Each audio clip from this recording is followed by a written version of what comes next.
हम मीनू झा प्रणाम करै छी समस्त मिथिलावासी के एकटा समदाउन गा बजा रहल छी।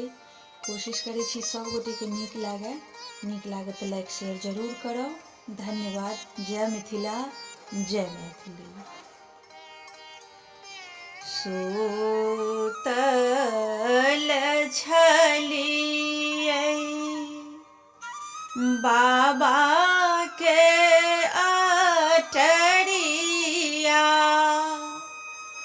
बाबा के अटरिया, अचके में आयल कहत, अचके में आयल कहत।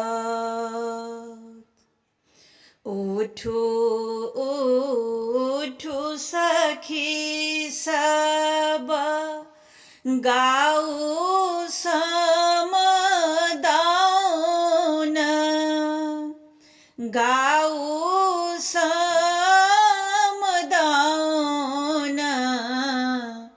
आब धिया जेती ससुरार,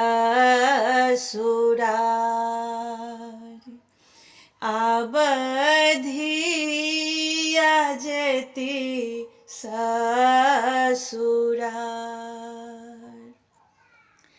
केसिया बन्हैते, केसिया बन्हैते, भेलै दुपहरिया, भेलै दुपहरिया।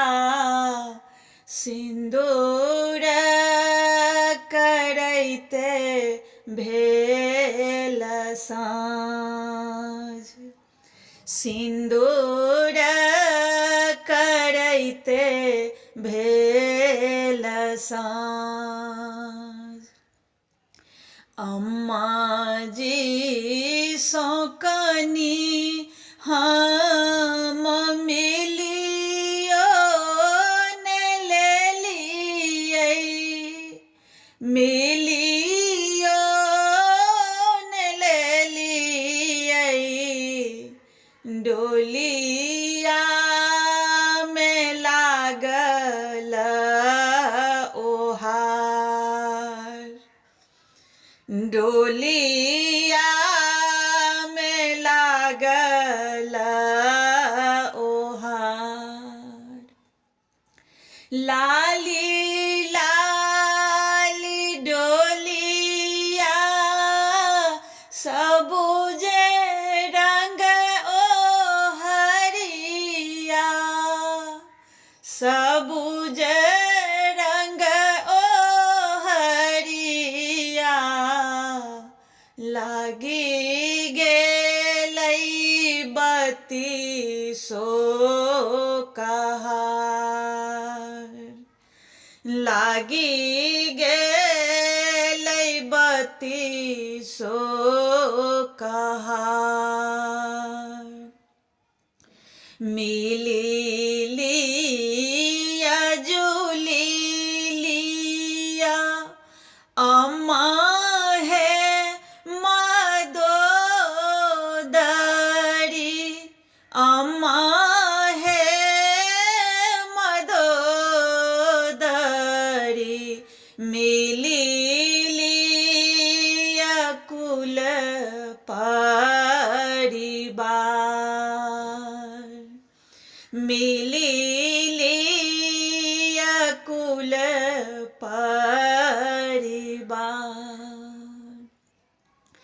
मिली लिया जुली लिया, मिली लिया जुली लिया।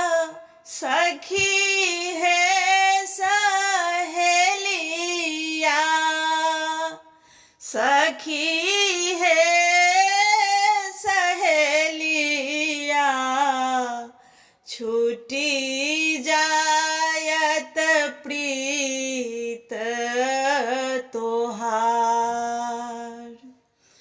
छूटी जायत प्रीत तोहार लाए दैनिक सल कुंजवन बैसल कुंजवन बैसल जहाँ माई योन बाप जहाँ माई योन बाप।